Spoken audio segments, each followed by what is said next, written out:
Digital innovation is about human outcomes. But if you get lost in the detail, you lose sight of the end goal. That's why we always start with the why and work back from there.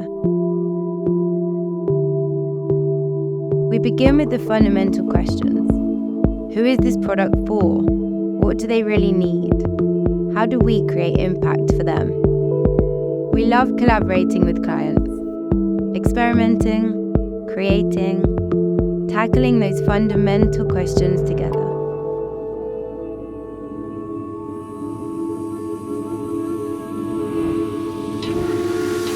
Only then do we move into defining the product details, determining user needs, sketching initial designs, all the while gathering feedback every step of the way.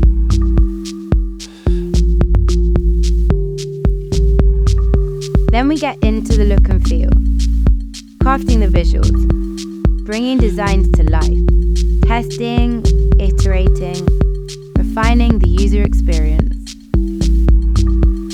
And then, from a 50,000-foot view, we drop right down, building something real, something tangible,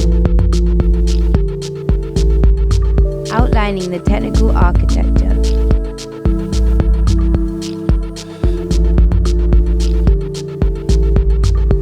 From an idea on paper, we're now in the user's hands, a foundation for future iterations, transforming lives with digital ideas.